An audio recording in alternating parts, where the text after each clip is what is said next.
Yang jadi masalah, ada orang minta yang lain dikabulkan, dia tidak. Ini masalahnya. Dan ternyata bukan Allah nggak ngabulkan, bukan. Ketika Allah akan berikan, tidak tembus pada dirinya. Nih lihat. Ini apa? Jangan katakan wallahu alam, gelas ya. Baik. Di atasnya ada apa? Tutup. Saya buka tutupnya. Perhatikan baik-baik. Ini apa? Spidol. Kalau saya masukkan ke dalam gelas, bisa? Masuk? Masuk. Lihat baik-baik. Sekarang saya tutup dengan ini. Masih bisa masuk? Tidak. Perhatikan baik-baik. Sulit. Saya ganti kemudian, bisa dengan yang ini. Lebih halus. Saya tutup begini. Masih bisa masuk? Sulit. Mau dipaksa jadi masuk ke dalam, jadi kotor, tidak bisa diminum. Lihat baik-baik. Terkadang ketika Allah dengan sifat sayangnya ingin mengabulkan permohonan hambanya, bukan doa tidak dikabulkan, tapi permohonan ini tidak sampai pada dirinya karena ada sekat yang menutup. Itulah dosa. Itulah maksiat. Semakin pekat dosanya, semakin kuat penghalangnya, maka semakin sulit kemudian Allah memberikan rahmat yang turun pada dirinya. Maka banyak hadis menyampaikan kepada kita, lihat baik-baik. Saya sampaikan satu hadis dari Nabi SAW. Thumma dzakara rajula. Lalu Nabi mengisahkan tentang seorang lelaki. Yutilu safara, yang menempuh perjalanan yang jauh.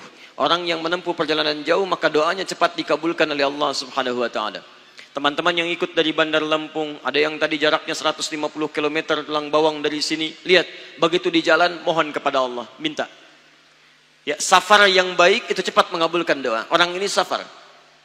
Yamuddu yadaihi ilas sama, dia mengangkat tangannya ke langit begini. Orang yang berdoa mengangkat tangan itu lebih cepat dikabulkan daripada yang diam. Hadisnya banyak. Di Abu Dawud nomor hadis 1480 sampai 1490.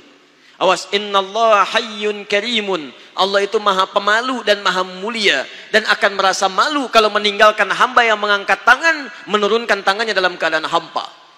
Maksudnya orang yang mengangkat tangan akan lebih cepat dikabulkan doanya dibandingkan yang diam. 3. Fayaqulu ya Rabb ya Rabb.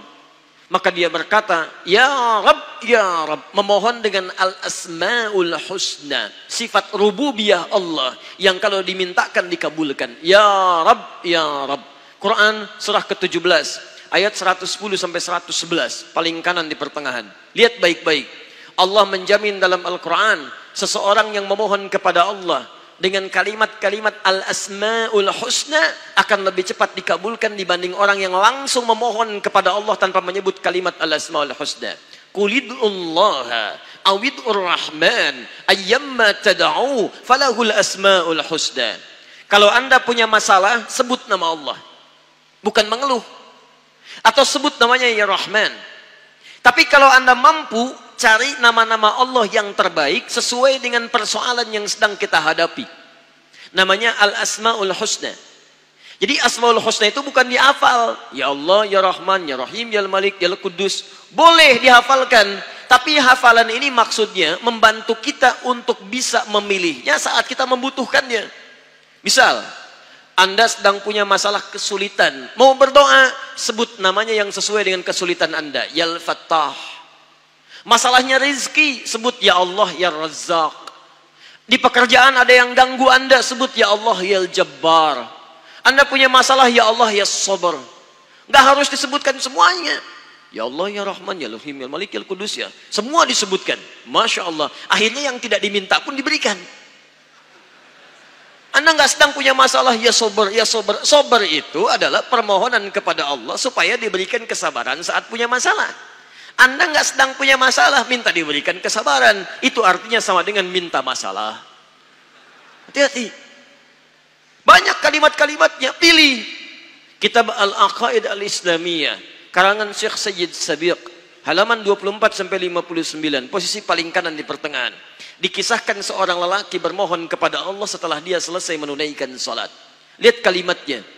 Allahumma innaka antal ahadus samad, alladzi lam yalid wa lam yulad wa lam yakul lahu kufuwan ahad. Allahumma inni as'aluka an taghfira liya. Dia sebutkan al-asmaul husna. Allahumma inni as'aluka innaka antal ahad, ahad, as-samad, al-asmaul husna. Alladzi lam yalid wa lam yulad wa lam yakul lahu kufuwan ahad. Allahumma inni as'aluka an taghfira liya. Mohon ampuni dosa saya ya Allah. Ampuni saya, ampuni saya. Apa jawab Nabi? At-tadri bimadza tas'al? Tahukah engkau barusan mengucapkan kalimat apa saat berdoa? Kata orang ini, wallahu wa rasuluhu a'lam. Kata Nabi, lihat kalimatnya. Faqad du'ita bi asma'illahil a'zam. Idza du'iya biha ajaba wa idza su'ila biha a'ta. Kamu baru saja berdoa memohon kepada Allah dengan nama-nama Allah yang paling agung, al-asma'ul husna. Yang kalau dimulai doa dengan menyebutkan itu, doa akan dikabulkan, permintaan akan diberikan. Tapi ini aneh. Lihat baik-baik. Orang tadi melakukan 3 hal. Perjalanan panjang. Masih ingat? Mengangkat tangan ke langit. Membuka dengan al-asma'ul husna. 3-tiganya dikerjakan. Seharusnya doa dia 6 kali lebih cepat dikabulkan oleh Allah dibandingkan doa orang biasa. Tapi apa kata Nabi? Lihat baik-baik. Anna yustajabu lidzalik. Anna yustajabu lidzalik. Mustahil doanya bisa dijawab. Mustahil doanya bisa dijawab. Sifat doa dimohonkan, dikabulkan. Tapi yang ini kata Nabi, anna yustajabu lidzalik. Mustahil doanya bisa dijawab. Kenapa? Enggak tembus. Famat'amu haramun, karena makanannya haram. Ketika Anda memakan yang haram, maka makanan jadi sekat dalam diri Anda, menjadi penghalang doa itu sampai kepada diri Anda. Tuh. Mashrabu haramun, minumannya haram, lebih tebal lagi. Malbasu haramun, pakaiannya haram, lebih tebal lagi. Sulit. Wa ghudhiya biharamin, dan perangkat hidupnya haram, lebih sulit lagi. Enggak tembus-tembus. Yang paling celaka dibawa yang haram ke rumah, dimasak kemudian oleh ibunya, dibagikan kepada anak-anaknya, muncul haram di keluarga, maka sulit turun rahmat ke dalam keluarga itu. Makanya kalau sudah maksiat terjadi, maka mohon maaf, rahmat sulit diturunkan, hidayah sulit masuk dalam diri seseorang. Maaf, ini yang haram beredar dengan darah, masuk ke dalam telinga. Quran kemudian muncul surah ke-6 ayat 25. Wa fi adhanihim waqra, di telinganya akan ada sumbatan. Bukan nggak bisa dengar, yang lain kedengaran. Cuman ketika diminta yang baik-baik, nggak tembus dalam telinganya. Konser musik di GBK, di Jakarta, Masya Allah, dari Lampung kedengaran. Masjid yang jaraknya 5 meter dari rumah, tak nyampe. Ini rumah dia, ini masjid, mikrofon masjid ke rumahnya begini nih. Sepeda ada, motor ada, mobil ada, kendaraan ada. Allahu Akbar. Hayya 'alas shalah. Gak dengar. Qomat, gak dengar. Konser musik yang jaraknya cukup jauh, Masya Allah, sebelum artisnya datang, tiketnya udah habis. Masjid kurang apa lagi? Soundnya jelas, panggilannya bagus, ustadznya datang sendiri, nerangkan sendiri, nulis sendiri, kadang-kadang ngapus sendiri, live juga. Kemudian ada snacknya, aquanya ada, semua kelengkapannya ada. Dengan semua itu belum menyentuh Anda terpanggil untuk datang, coba cek, maksiat apa yang sudah Anda kerjakan?